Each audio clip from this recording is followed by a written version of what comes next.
time we saw you, you were in a heck of a lot of pain, man. It was tough to see you like that. So what exactly did it end up being, and you know, what was that recovery process like for you? You know, I popped 2 pieces of cartilage underneath my bone. I think I may have popped it a little bit earlier in the fight, and just to try to breathe was very hard. And then put myself in a situation where I was on the mat, and I try to grab a guillotine so I can try to get my heels to my butt so I can try to get up to my feet. And when I did that, it popped again. So really, I stayed here another 2 or 3 days just because it was too tough to breathe and move around.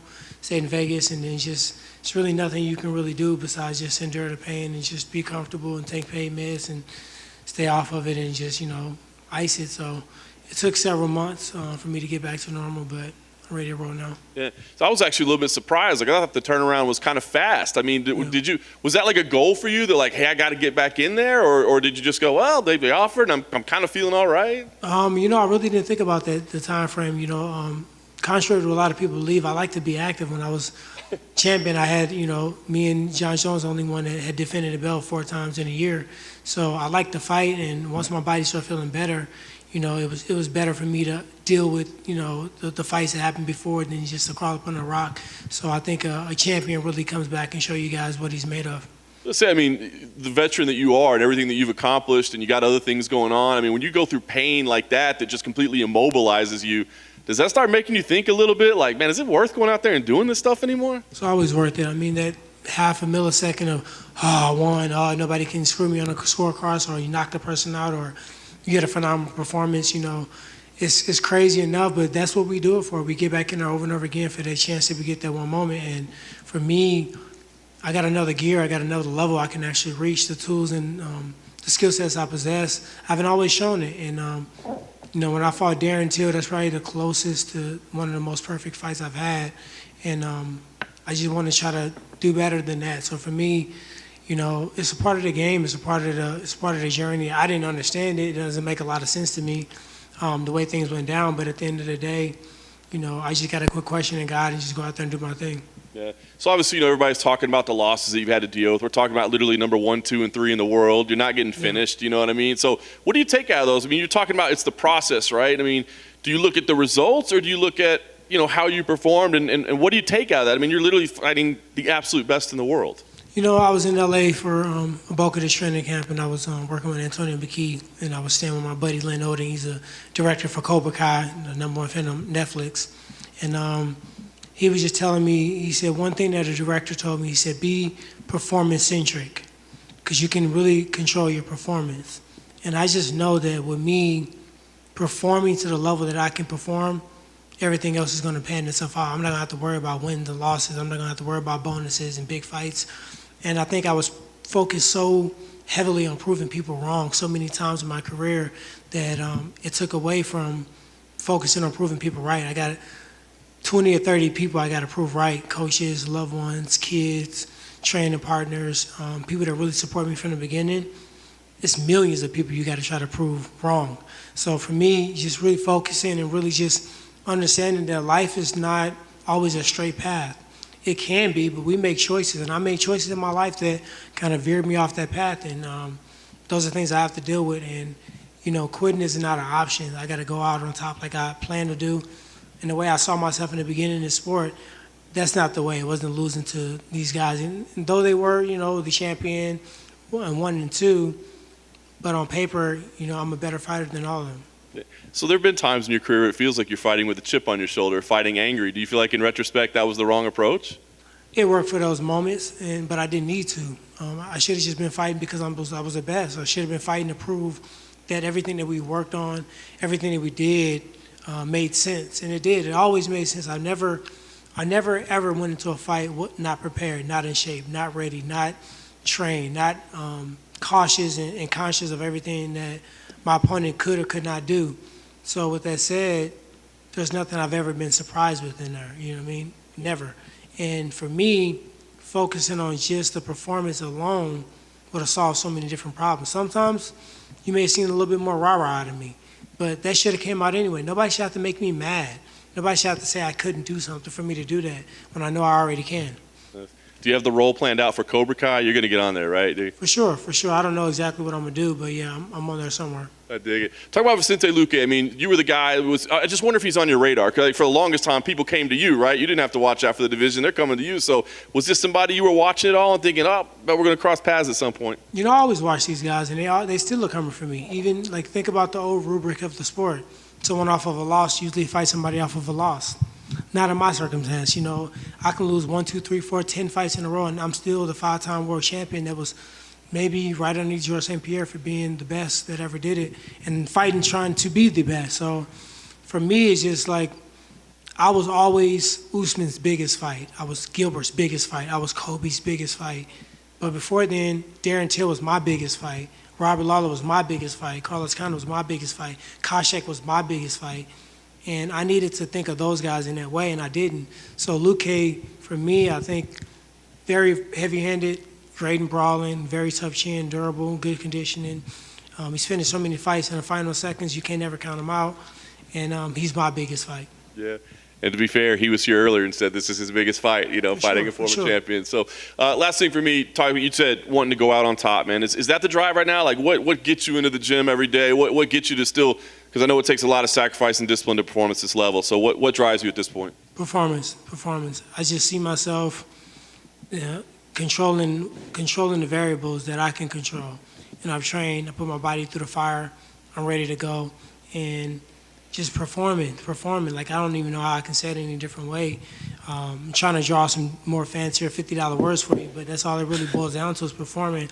And I do that against him, and I just focus on who's in front of me. Every fight is the biggest fight, and then after that, it's the next biggest fight in performance. And if I can do that, I think I'll be fine. Tyrone, you mentioned the Darren Till performance and how it was nearly perfect. Does that performance and then going from that to the next 3 fights make it harder to understand why the things aren't going your way in the cage? Because you went from a perfect performance to less than stellar ones. Yeah, I mean, it's always confusing because you've been at the top for so long. You've been out the red corner for so long. And I told myself my last loss is my last loss. You can tell yourself anything you want, but if you don't go out there and exercise your free will, you know, things can happen in the octagon. These guys were training while I was recovering from injuries. You got to recognize that very few fights did I not come out with either a surgery requiring injury or going into a fight with an injury. And that's just the fight style I fight. When I fought Damian Maia, I tore my labrum on the first punch. I was trying to take his head off. You know, it closed his eye, but I shattered my labrum on the first punch. Same thing with Kelvin Gastelum. Same thing with Darren Till. I tore my CMC joint trying to crack his nugget open. And I think when you fighting to that style where you're just trying to put that kind of demolition, you know, and that kind of violence in a performance, you're going to get injured. And I fought through those fights, and many of them I won. And in between me recovering, my opponents and my adversaries, they were training. They were getting better, and they were watching film, and they were, you know, with their team. And the time I took breaks, there's also seeds I planted. You know, you got to recognize that when you're at the top, you got a lot of opportunity, a lot of exposure. You got a lot of VIP, a lot of party, a lot of things you can get into.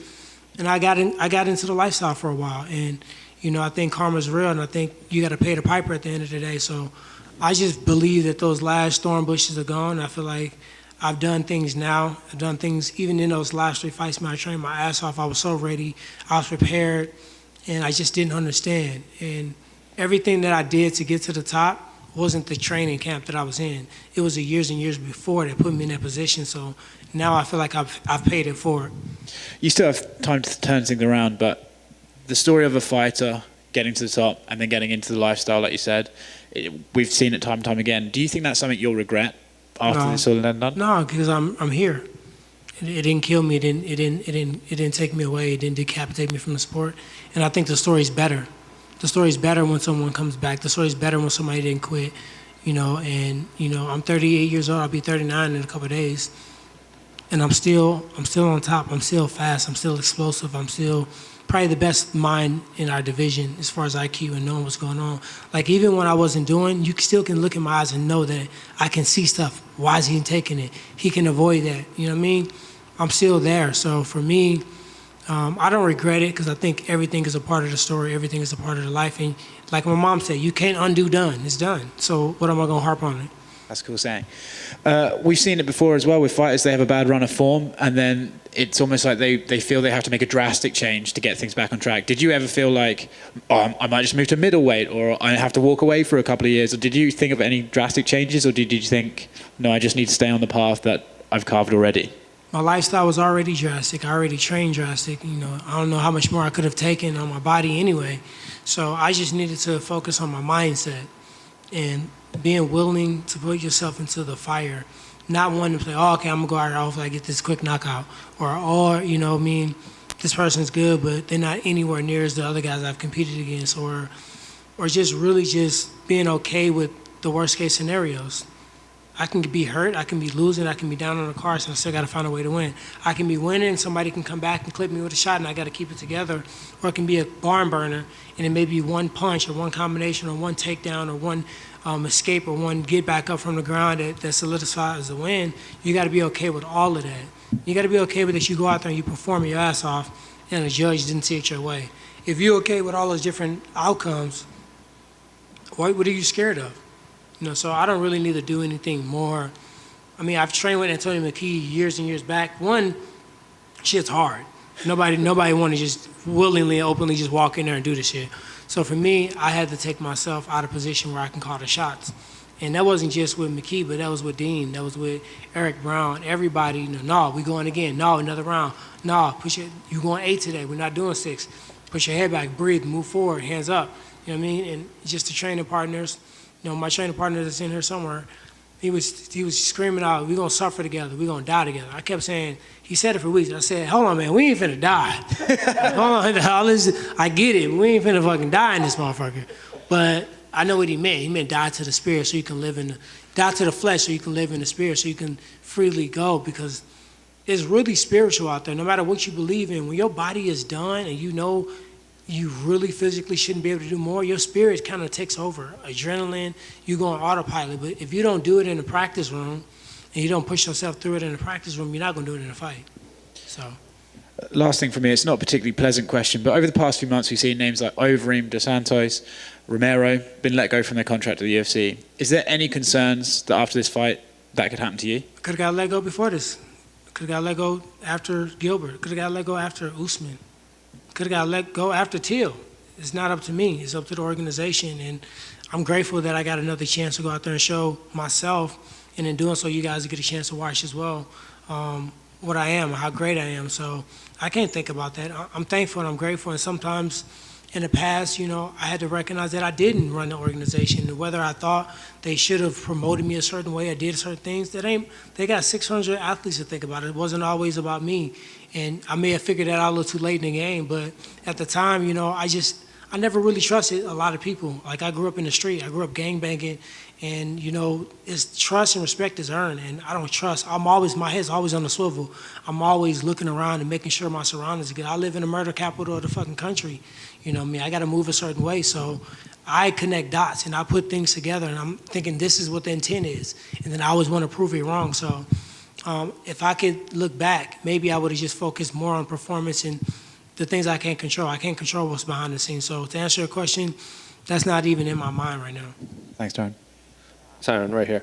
We spoke with Vicente earlier today, and he said he remembers his first interaction with you when you were backstage at UFC 205. You complimented his wrestling boots, and he said after that it was a really important moment to him because at the time you were the champ of his division. He was like, "Oh, the champion likes my shoes." Do you remember that interaction at all? First meeting Vicente? I remember before that. I remember the Ultimate Fighter show. I remember him fighting Graves. I remember him. I think he only lost one fight on the show. I remember, him always being the guy that was put out there to fight, but never got a lot of the credit. Usman got a lot of credit for the show, but Vicente was fighting a lot of those fights.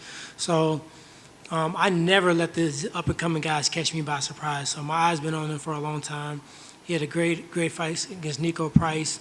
He had a great fight against even Wonderboy Thompson. Wonderboy did what he did best in the second and third round, which is to, evolve and shift, but he still was in the fight. He never stopped trying to walk him down. So I appreciate that, and I definitely respect Vicente. I've always have, and I know he's coming after me, and I sense that, and I feel it, and I welcome the smoke. Do you still think he's in that position where he doesn't really get the respect that you know how good he is, but maybe his ranking isn't indicative to his skill set or something? Do you still think he's like I'm that? not fighting a number. I'm fighting an opponent. So the real ones and the true people that study the sport and the real fighters, they would think I would be an idiot to really underrate this young man, especially someone that's continually getting better and better and better and punching harder and harder and harder and finding ways to just. He has a really good rubric. Watching film and breaking them down, he's kind of sneaky on the way he sets the fight up. He's puts you in bad position. He kind of backs you in a corner where you're forced to go to one place where he does really well. And a lot of people don't recognize that because he doesn't talk a lot about it. He don't talk a lot in general, and he just kind of goes out there and do it. And I used to be like that. I let people think that I was just this athlete and I just had one big right hand. And for years, I just allowed that to happen on purpose because they really underrated my mind and how high of a fight IQ I had. So by the time they figured out what I was doing, it was too late.